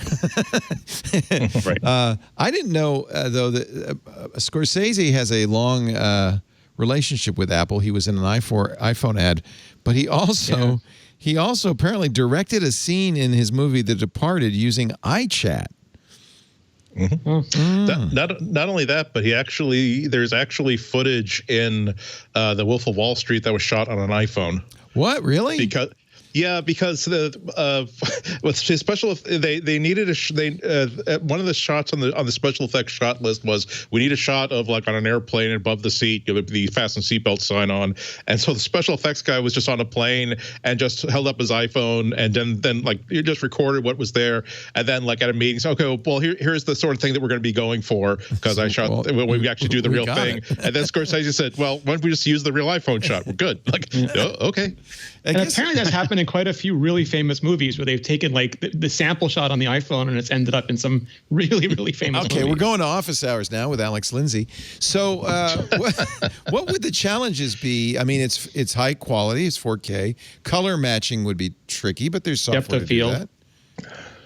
Yeah, I mean, you're talking about the using iPhone footage in a major motion picture. Oh, that stuff. Mixing and matching content happens all the time. I mean, low light is harder. Is going to be harder because it's going to fall apart faster. An airplane but placard is a very simple thing. You don't have to worry about depth of field or light or anything, right? Yeah, I think that for small shots like that, we've seen lots of iPhones being used for different things like that, where it's an insert shot or something quick. Because that shot, I don't remember how long it was, but I bet you it was measured in frames. People, people use stock footage in movies all the time. I'm watching the credits and I'm seeing, thanks to Shutterstock, iStock Photo, and I mean, it's like, I guess you didn't shoot that whole movie. Yeah. Well, there's things that you can do, like establishing shots. I mean, I've done ones where we took an image off of iStock, we then projected it, did what we call camera projection mapping, and just projected it over simple objects. And then just do a little camera push, and move the little cars, and because it's only going to be there for a second. It's like, and it's like this is this location, and it's nothing is real. It's movie magic. It's $40,000 cheaper than it was going to be otherwise. And so especially at the last minute in a show, and where that really is popular, it's less in big feature films and more in smaller feature films and television shows. Back in television shows when we only had a couple $1 million an episode, but being able to say the director saying what we really need right here is an establishing shot, or we really need this little whatever. And being able to throw a real quick piece in that's using stock photography or something from a cell phone. I mean, again, it's really hard to compete with the iPhone because there's just so many engineers. There's so much money because one of the number one reasons people upgrade is for the phone. And so as a result, Samsung and Apple primarily, I mean, those are the two big ones, play so hard in the camera area that these cameras are getting to be amazing. They're just amazing, pieces of machinery. And so I think that we're just going to see more and more of that. I mean, I think that shooting the whole film on it, I know Soderbergh has done that. Yeah, it's gimmicky. Because the thing is there's still depth of field starts to become an issue. Now, the question will be is, what I haven't tried to do is at some point the LiDAR and everything else is going to make the depth of field a lot more accurate. So and instant. So you have the ability to possibly recreate a lot of that as well. And so that's going to help kind of figured that out, because imagine, again, what you're getting to with LiDAR and the photography on the iPad, and hopefully someday on the iPhone, is the ability that you're shooting a raw plate that you can add depth of field, and you can add 3D elements, and you can add all kinds of composites, can all be done, later in post. You have all that data there to do it well. And so we're seeing a little bit of that with portrait, photography, but with LiDAR, and as that continues to grow, it could really get to a point where you could do a lot later. And so you have a raw plate that's all in focus that you can keep on deciding what is and what isn't. And so does that replace what we're doing for a Martin Scorsese film? Probably not. A small shot here and there, that probably makes sense. But for, the stuff we're seeing on YouTube and even smaller budget stuff, I think it could be really interesting. Well, what's interesting to me is they had on the Screencast is a wonderful podcast. It's John August and aforementioned Craig Mazin, and they had on the person I'm blanking on his name, the person who was directing the Ryan Reynolds Rock movie for Netflix, and they had to stop production, obviously, and they were talking about what that does to budgets, because when you come back, you only have a skeleton crew, and so it's going to take an additional 10 days or an additional 20 days or an additional month, and that has to be budgeted. And a lot of the smaller movies, The Rock will get the budget, but a lot of smaller places won't. So the ability to save whatever money they can then becomes not just nice for them, but urgent for them. Right. Mm. What I thought was interesting is that, famously, Netflix got The Irishman, Scorsese's last, and it doesn't look like Netflix worked very hard to try to get this movie. So that might indicate that The Irishman was more of it gave them attention and prestige, status, but didn't translate into making their money back. Yeah. So we'll see. If that's got to be like the easiest check to write. Like if you want to get prestige, Scorsese or Spielberg, you're good. Whatever you want. You should write that check if that is your goal. Yeah. Although given that I just have to say that I was reading the Hollywood Reporter had a piece about it. I was saying that Apple is not just like writing the check, like buying the movie. They're like they're designating themselves as the creative studio supporting the project. And I'm like, oh, those boys and girls are going to have such a fun time telling Martin Scorsese and Leonardo DiCaprio that we have some notes on this scene. Like that's going to be fun. I want to see the behind the scenes documentary on that. I don't think they've done it though. Isn't there a thing where they're saying they're deliberately not doing notes or letting all the studio people do that? Although I do wonder if they'll be like, oh no, De Niro can't use an iPhone, or Leo can't use an iPhone. Yeah. But at least on earlier TV productions, weren't there some stories about lots of interference about sexual content and nudity? They were apparently not true, and based on shows like C and like the morning show. Sure. I have to admit, I was excited that we got Jason Momoa. You don't hire him unless you want all the nudity that you can possibly get on that screen and violence. Like that show, decapitated people in the first 3 seconds. I have to admit that as a parent, I was excited that I thought Apple TV Plus is going to be something that is PG-13 at most, and I can watch it. And then when it first came out, I was like, "There's nothing here I can show my kids." Like, no, but it turns out that's Disney Plus. Like, you have all these people complaining that they can't. Like, they got a show greenlit for Disney Plus, and Disney's like, "No, that's a little bit too mature. You're going to Hulu now." And so all these shows are having, even like Lizzie McGuire is being forced onto Hulu because they won't let her be a 30-year-old Lizzie McGuire on Disney Plus. Oh, that's interesting. Right. Little public service announcement: if you're going to loot an Apple store, you might think twice. Apparently, none of that stuff is going to be usable. Here's a screenshot. It says, please return to Apple Walnut Street. This device has been disabled and is being tracked. Local authorities will be alerted. Apple's actually closing its stores and boarding them up because of looting. Maybe don't loot. I'm going to throw that out there. Maybe just don't steal. Maybe don't loot. Doesn't reflect well on your cause. It gives bad people, an excuse to do bad things. Or if you're an influencer and you're getting someone taking a photo of you looking like you're looting, maybe find a better life. Did you see? It was everywhere. I saw a bunch of them. Yeah, amazing. Influencers. That's something we could get rid of without a whole lot of complaint. Unbelievable. Lawyers are finally few. The pressure's off. Yeah. We can definitely get them seats on the Golden Frencham B arc for sure. Up there with the phone sterilizers. Yes. And the what were the other group that was in there? Market analysts, telephone sanitizers. It's been a while since I've read that So one. many of those groups, and I still want it done. Did you see the? This is after the Santa Monica looting. Let me see if I can find this. This was widely circulated. This Santa Monica woman who pretended to drill. She's helping. I'm helping while her. And there was another woman who Boyfriend got her of boyfriend to Instagram. shoot a selfie while she was staring at a broken T-Mobile store. And then they hop in their Mercedes and they drive off. And then Jake Paul was just loitering around one of the establishments. They just stop. Yeah, just having to just be loitering around. Just oh my God, Do something Boyfriends good. of Just Instagram. do something huh? good. Be like Mr. Rogers. Yeah, just be nice. Be nice. I understand people are angry. They're right to be angry. But it's not your content. Yes. This should not be your content. Not your content. Oliver Haslam says you can own a former Apple Mike Markkula's CEO mansion for a mere $37.5 million. Oliver would just use that to deep fry everything. Do you get to keep the horse collar hanging on the wall there in the kitchen? Because that's weird.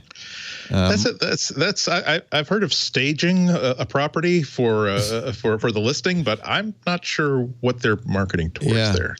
I don't understand that business. Yeah. It looks pretty. It's in a pretty part of the world. It's 5,400 square foot mansion, but for some reason with 5,400 square feet, it only has one bedroom, 3 bathrooms. So it's really one person. It's for one person. It's one person. That's it, and that's what a lot of space. Yeah. I don't get that at all. I mean, I'm not. It's not even his main house. He bought it for $9 million. This is not worth $37.5 million. I'm sorry. I don't care. The whole kitchen has to go. It's just got to go. Let's take a break. We're going to come back and your picks, gentlemen, in just a bit. I already have something. Lisa got me something very special. I know. She's so thoughtful. It's my Manscaped kit. Oh, it finally came. Lisa's giving me a little hint here. If you're quarantined with or without somebody, but if you're quarantined, it's not a bad idea to keep your grooming going, right? But sometimes, gentlemen, you're doing some extra grooming and it can get risky.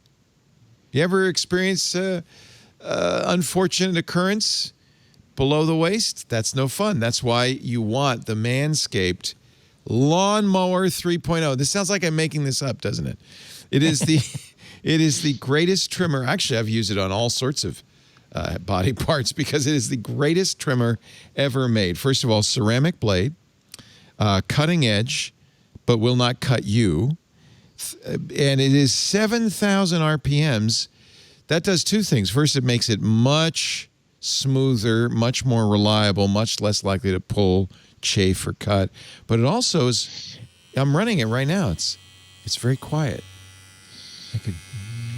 For those of you who are listening and not having video, he is simply putting it against his chin. You're not. I just wanted to head off any visuals that. Notice the LED light. Sometimes the theater of the air is not the best venue for. I'm sorry, and this, by the way, I should point out, this is not my personal lawnmower. That's at home. This is one that, as far as I know, has never been used. This is mine's sitting at home. It has a really nice USB charger, so it's always ready. It goes right in there. And you notice when I turn it on, that bright LED light, because you don't want to be spelunking without a little bit of a headlamp, if you know what I mean. You want to see what you're doing. Manscaping accidents are nothing to sneeze at or scream at. This is an amazing thing. Actually, what I have in front of me is the Perfect Package 3.0 and Peak Hygiene Plan. Perfect Father's Day gift. Dad will laugh. Dad will enjoy it. It comes, by the way, Micah had to explain what this is. It comes with a newspaper. And there's some good content in here. And I thought, it's just some nice reading. For instance, as you're manscaping, you might want to, there's a whole section here on different styles you might want to adopt. in your manscaping. But Mike explained it, and I guess I should probably have read the manual. This is for spreading out and standing on so that afterwards you can wrap it up and all the hair is easily disposed of. See, me, didn't know that's what the newspaper was for. I just went out on the back deck. Gave the birds a show. You also get this lovely shaving kit, and you get a few of the lovely manscaping balms, because after all, a balm isn't a terrible thing to waste. This is the crop preserver. I'll just let you imagine what it's for. And the crop reviver. They smell wonderful, very masculine, very nice. Manscaping also has Manscaped. If you want to prove that you have been manscaped, they have the Manscaped boxer shorts, which are clearly branded. I actually love Manscaped. I think this is great products. I believe in grooming, and I think that your friend, your close personal friend, your significant other, will also believe in grooming and will appreciate the effort you have made. They will also appreciate the quiet sounds of the 7,000 RPM quiet stroke technology. Do they really? They call it the quiet stroke? Okay. It is quiet and it's smooth and it is lovely. And you can show off your mower loud and proud right on that charging dock /stand. Oh, one other thing I really like about Manscaped. You could subscribe and get a new replacement blade, brand new ceramic blades every 3 months right to your door, so your trimmer always stays fresh, clean, and most importantly, sharp. If you're looking for a great gift without leaving the house, the Perfect Package 3.0 and Peak Hygiene Plan for the ungroomed in your life. It'd be a great present for groomsmen if you've got a wedding coming up. Hey, groomsmen, maybe you would like to do some grooming. It's Father's Day, birthdays, graduation. Go to Manscaped, MANSCAPED, Manscaped, pasttense.com. And the offer code is MacBreak. Actually, you get a great deal, 20% off and free shipping. Manscaped.com. There's something there for everybody. It's a wonderful site, a lot of fun, and they have a good sense of humor about the whole thing. Manscaped, and it's, honestly, something everybody should do. Manscaped.com, offer code MacBreak. As Micah Sargent taught me, it's always a good idea to cut back the shrubs. It makes the house look bigger, as everyone knows. Manscaped.com, offer code MacBreak. We thank him so much for giving us a little fun and supporting MacBreak Weekly. Andy, let's start with you, because I think you have something I might be interested in. Yeah, it's basically dirt cheap Bluetooth headphones that serve a need that I have. I'm now, my sleep schedule is really, really wacky for reasons that are easy to understand. And so I don't want to bother the neighbors. So I decided, okay, it's time for me to get like Bluetooth headphones so I can watch TV and listen to music at between 4, 5, and 6 in the morning.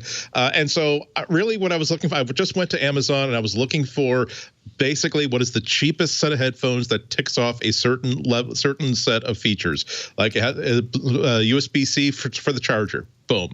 It's got that. I want super, super long battery life, so I'm not recharging it all the time.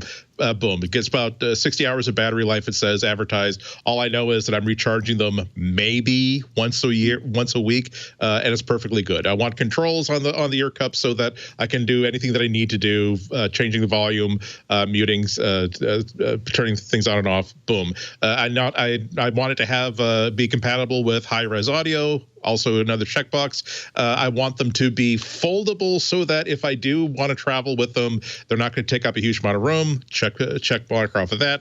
It also does fast charging. So if you do catch yourself unawares, you can get about 5 hours worth of charge in about 5 minutes. 5 minutes of playtime. And they do sound and a Bluetooth 5.0 and a modern Bluetooth chipset. The reason why I had to go shopping for headphones is that my old set of over-the-ear headphones, which is for me the only kind that I can wear for more than an hour without having to just furiously like scrabble at my ear and then won't go into the shower and get whatever it is out of my ear. These are over the ear headphones.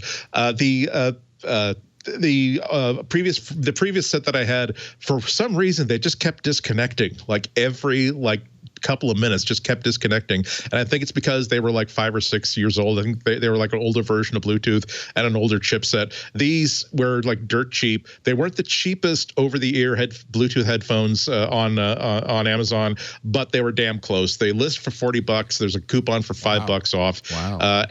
But for that amount of money, I enjoyed this first pair so much that I bought a second pair just for the living room, so I don't have to keep moving. I don't have to keep moving them from one room to another. I really, really like this kind of technology where it's as cheap as they could possibly get it without limiting any of the features that you really, really need to make it a successful device. And so for that reason, that's why I bought one, and then I bought another one. Yeah, I think Anker's done a lot of really good stuff, and it's interesting because I think the profit margin on any headphone is very, very high. So instead of just taking that big markup, they're just saying, well, we could actually sell it at closer cost. You know, and they sound really nice. They have a nice compromise between it does have super mega bass, but it's actually a button. So if you don't want the super mega bass, you can turn it off. And it also has an analog jack. So if you want them to use them as wired headphones, they'll work just fine as wired headphones. So very, very happy with it. I'm one of the reasons I'm glad to see that Anker had a product like this, because I've bought lots of Anker products and I've never been disappointed with them. They really do seem to know how to build a commodity product at a cost that doesn't make you regret. There are lots of really, really cheap stuff out there, and they'll work great for 3 months, and then you have to throw it out, replace it, and so therefore you've lost whatever amount of money you save by buying the $25 one instead of the $50 or $60 one. So that's why okay, if it's an Anker, good.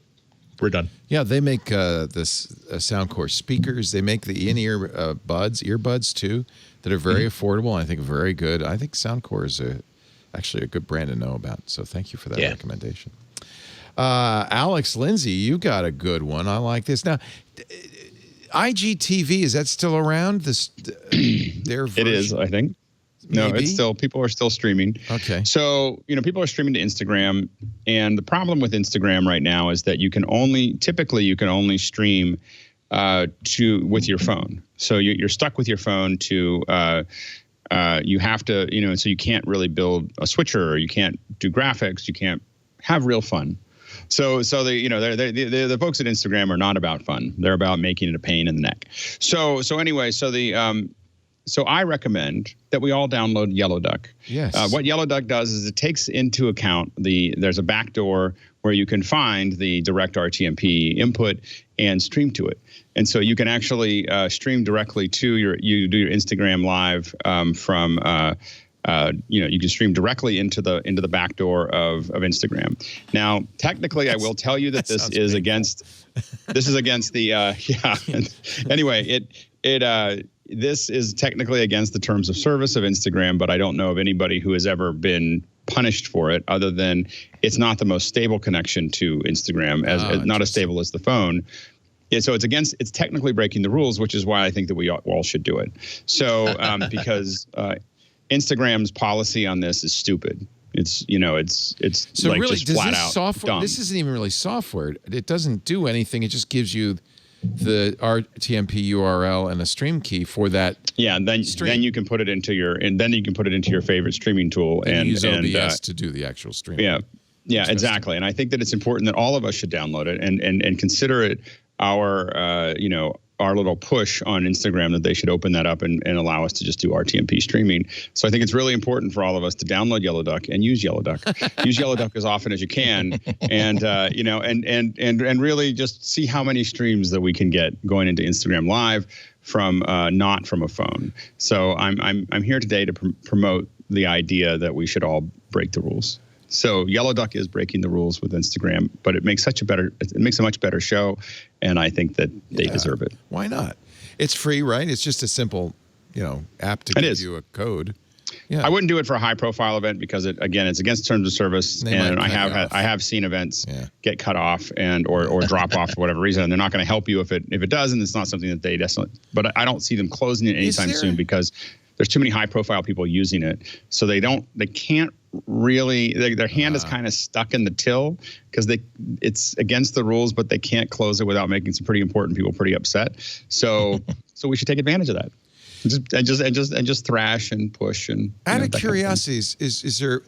What if there were a way to open up the Instagram stream on your phone and then somehow get the video into your phone? Is there any way to do that? We've built ways to do that. It's not as so the other way to do it that doesn't break terms of service is to mount a phone against a monitor. So you literally mount a phone that's pointing right at the monitor. Right. At a very specific, you have to figure out the exact distance for that phone at 1x. You don't want to make it wide or long. You just do it at 1x, and you set the phone, and you mount that phone. It has to be perfectly perpendicular. And then what you do is you tent it all the way around it so that the phone doesn't have any exterior light.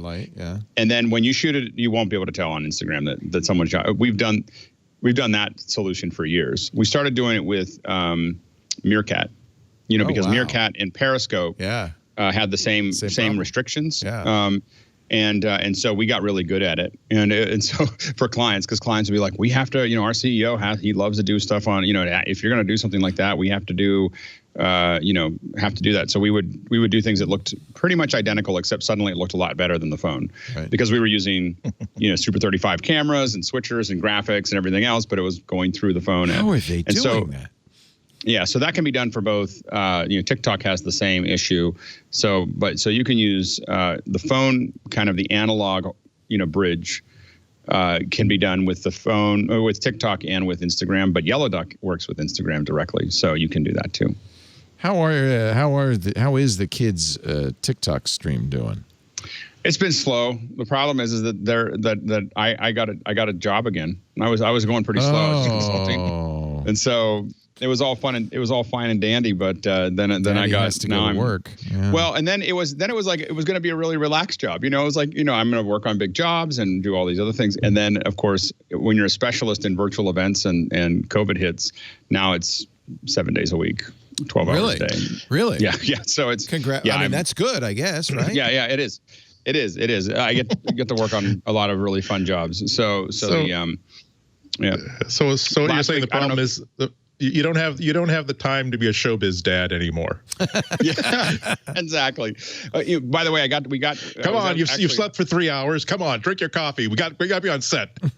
we actually got it. We had a great opportunity to do one with ILM last week. If you go up to Industrial Light and Magic's YouTube channel, is the discussion with Dennis Murin and Phil Tippett and Joe Johnson and Lauren Peterson and Bill George. So they all discussed the making of Empire Strikes Back. So it was an online, COVID discussion. Yeah. And anyway, we got to play on that one, and it's an amazing conversation. If you haven't seen it, it's pretty awesome. So this is gonna be a huge opportunity for you because this is everybody's doing this now. Yeah. Golly. And what you'll see there, by the way, is reunion too. If you spend a little effort, this isn't like any big cameras or anything. These are just good web cameras and relatively good audio. And lighting. We had little lights. Yeah, we had some little lights Look for at them. This. Yeah. So it was but it wasn't a very expensive kit, and they looked and sounded, I think, pretty good. Yeah. So and more importantly, it's just and you'll see there was a blue elephant. When we were working with Lauren to get ready for this, we were like, you can see the other one up at the top of the frame, and there was two of them up there, and we were like, bring one down, but don't talk about it, don't point it out, and just set it there, And finally, people figured out about halfway through that it was a model from Jumanji. Oh, but it was was hysterical. And you could look at Phil's forever. Phil's and Dennis's is amazing. Oh my God! And Bill George's has got God. This is awesome. Yeah, and just killer conversations. I mean, there is some really fun conversations that they have that are pretty cool. So anyway, I would highly recommend it. See, everybody says don't think of a blue elephant, and I keep thinking about a blue elephant. I don't understand it. That is on, I'm sure we're going to get a takedown, but that is on ILM's YouTube feed, ILM-VFX. And you just edit that out. It's like, there's no audio? Right. So you think without the audio, the content won't. We got taken down. Oh, no, I heard what happened recently is that they've made changes to Content ID where if it detects a long enough amount of contiguous video, there's not even humans involved anymore. It just Content IDs them immediately. And so you can prevent it by switching more often so there's no contiguous series of video. Good. That's exactly what I did. What I was amazed at is there was an event that we did recently that someone sent us something that was them on the video, but we just didn't realize it was owned by somebody else. And so we were just moving fast. It was last minute. They gave it to us. We played it into the show, and of course, it got Content ID'd.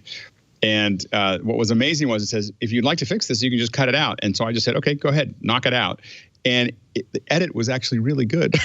Like I was like, it just was. The host goes, and now we're going to see a video. Wow, that was great. You know, like it was. But there was no glitch. There was no whatever it was. Video. You mean it did it on YouTube? It actually did it for you. It did it for you on the scene change. Nice. So it was like, it literally, the host was like, now we're going to see the video. That wasn't that great. And it was a funny clip, but it actually did a pretty good job of pulling it out, which is much better than it used to be because once it was there, we couldn't get it up. Right. You know, we couldn't get it. You have to repost. It's a big pain. Yeah, exactly. It was a big thing. So being able to cut it out at least was better than I didn't know they had that feature. I didn't know either until it happened. We got the Tech Guy show on Saturday got taken down because we were watching the NASA launch, and of course NASA's video is public domain, but the National Geographic decided they should own all NASA footage. CNBC claimed a bunch of people who were there paying for the streams from NASA as well. So to be clear, I just want to, as someone who does this a lot, it's probably not as nefarious as it sounds. No, it's automated. I understand. Yeah, when you build the event, it's just set to a certain thing, and there's an overall setting for all of your videos within as an owner, as a channel. And so if you're not paying attention to it, it's very easy for like bars and tone, which is just color bars and hearing. Yeah, that's taken down a lot. You put that on a live feed, and you'll get a ping from like Paramount, NBC. God. There's a whole bunch and now what it was is that it was on some show. It was the beginning of some show that they put up, and it just happened to be in something that they claimed the whole show, and it just happens to be there, and so it gets picked up. But that's why we had to start building creative versions of that. Bars and tones to make sure that we can run them in tests. Yeah, that is automated Content ID is ridiculous. National Geographic realized, or YouTube realized, and the video was back up like a day or two later. But that's a lot of views that are gone. My guess is the reason it was a day or two later was probably because they couldn't find the person with the admin account. Like, no, I'm not kidding. I mean, they got it. It wasn't just me. A lot of people, including NASA itself. And so they got it was a little bit of a black mark, I have to say. I know you and I understand why it happens, but it's not a good thing. No. Yeah, I don't understand how. Well, so I can't get into it too much, but there's processes that didn't need to happen. Like there's things that NASA could have done to make sure that didn't happen. Oh, okay. But why should NASA or I or anybody have to do that?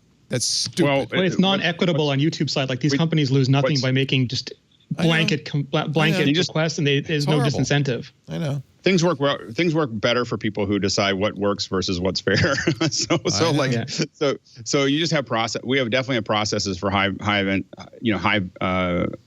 visibility events that would make sure that didn't happen. Yeah. And there's ways to do that. So there's ways to make sure that doesn't happen. If I watched your office hours, could I learn those methods? Not that I can't talk about too much, but you would learn. We'll have a private conversation at some other time. Yeah, exactly. Because I sure would like to know. We get it. It happens way too much to us, and it actually costs us money. Fortunately, I didn't build this business on YouTube views. There is a guy who did, though, Mr. Rene Ritchie, but all his content's original. It doesn't hurt him, right? You don't. No, it does, because I show clips from like Apple and Samsung and all these other companies, and I've learned to keep them very short, to move between them a lot, to change them up a lot, and you have to be careful. Yeah. And I attribute everything, on screen and in the description. Attribution would help if we were humans, but I don't know if it helps with automated content. No, but I mean, like, I think the default wisdom now is like unless you did something wrong and you know you did something wrong, just protest immediately, protest loudly immediately. Yeah. And most often the company knows like, no, we're not going to waste a penny on this. Right. Good. What's your pick of the week, Mr. Ritchie? So I have to admit, I've been struggling with this a lot lately, and I've been told to stay in my tech lane, and also like it's my job to provide escapism. Yeah, you're not a keep human. Thinking that there's stay in your tech lane. Yeah, no, I'm a dancing robot monkey. Yeah. But I also am cognizant of the fact that for a lot of people, like escapism is a luxury of choice that they don't have. Right.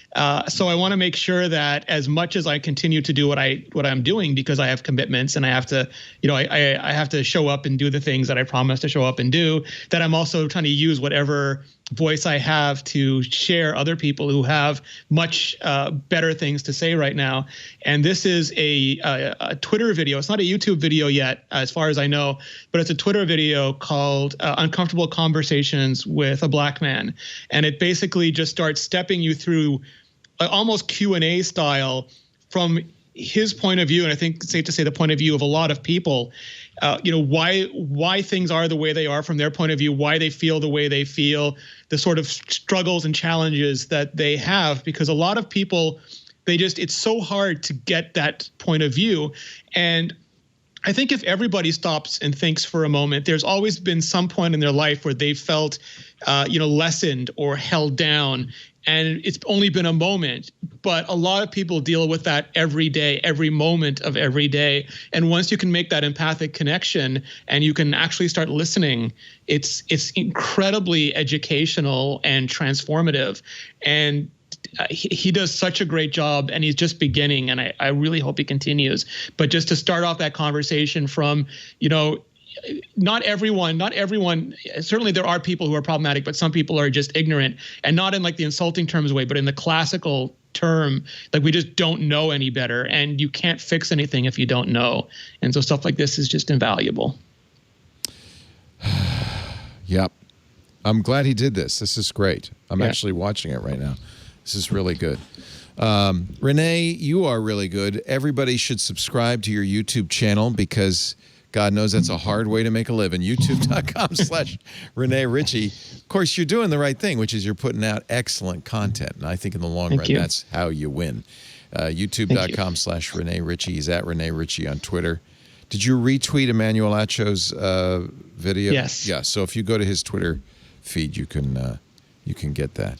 I'm not doing tech today. I'm not doing any videos today. I'm just trying to amplify as much as I can today. Yeah. And also, it's a struggle, because some people think you should be silent and some people think you should speak up. I'm trying to do a little bit of both, because I'm also cognizant that I can get away with saying things that people who are in these situations can't. And it's part of all of our jobs to take those hits when we can take them as well. So I want to try and get I want to be create as much space as I can, but also help occupy that space as much as I can. Yep. Let's see. Thank you, Andy Anako. You're going to be on WGBH Boston this week, or is this week timeout? I'm in the timeout corner this weekend. This Friday, the governor needs my half hour for, I don't know, talking public interest stuff. I don't know. Yeah. Apparently, it's a pandemic, and also there's outrage in the streets, and apparently that's more important than whatever I was going to say. I'm not here to question. I just do as I'm told. But I'm going to be next week at my usual time, Friday at 11:30 a.m. at WGBHnews.org. Stream it live or later. Nice. And of course, Alex Lindsay's office hours are every morning, bright and early. Find out more on his YouTube feed. That's youtube.com/Alex Lindsay, Lindsay. His other 20 hours of the week, of the day, I should say, are devoted to 090 Media, 090.media. And he's on Twitter, Alex Lindsay. Anything else you want to plug? Nope, that's it. Good. Thank you for doing those. I'm going to set the alarm tomorrow. They're just fun. I like sleeping in. I don't know what it is about that, but I do. I like getting up. I'm up at usually 4:30. Yeah. I really like a couple hours of dark. Like, and now, especially in the summer, you have to get up really early so that you have a little bit of time in dark. I like to see the sun. I have a nice view, so I really like to see the sunrise. So it's We thank you all for being here. We hope you stay safe, you stay well, and you help make the world a better place this week and every week. we're glad you could spend this time with us. We do MacBreak Weekly every Tuesday, around 11 a.m. Pacific, 2 p.m. Eastern Time, 1800 UTC. If you want to tune in and watch, you can. There's a live video and audio stream. Goes all the time at twit.tv/live. That actually is aggregation of all the different live feeds because there's several. You can pick the one you like. It's going all the time. If you want to listen to live audio, you can also ask your Amazon Echo or your Google Home, play Twit Live, and it'll, whatever's going on at the moment, it'll play that. So that's a nice way to get some people in your house talking at you. You can also chat with our chat room. They're 24/7 at irc.twit.tv. After the fact, our show goes up on the website, twit.tv/mbw for MacBreak Weekly. You can download audio and video there. We're also on YouTube. If we haven't been taken down, and you never know. There's other stuff there too. I hear, if you can't find MacBreak Weekly, you should also, if you would, subscribe in your favorite podcast client. That way you don't have to even think about it. You just say, I got some time. Let me listen to MacBreak Weekly. We're here every week for you. Thanks for being here, and we will see you next time. But I'm sorry to say it's time to go back to whatever it was you were doing earlier. If it's work, go back to work because break time is over. Thanks, everybody. Hey folks, I am Micah Sargent, co-host of Tech News Weekly right here on the Twit Network. Yes, Tech News Weekly is a show we do every week, Jason Howell and myself, where we talk to people who are making and a break in the tech news. That's right, it's journalists, it's inventors, it's app makers, it's everybody who's bringing the tech news in a given week. It's all the stuff you want to know about in bite-sized chunks in a fantastic package. So be sure to subscribe. It's twit.tv/TNW.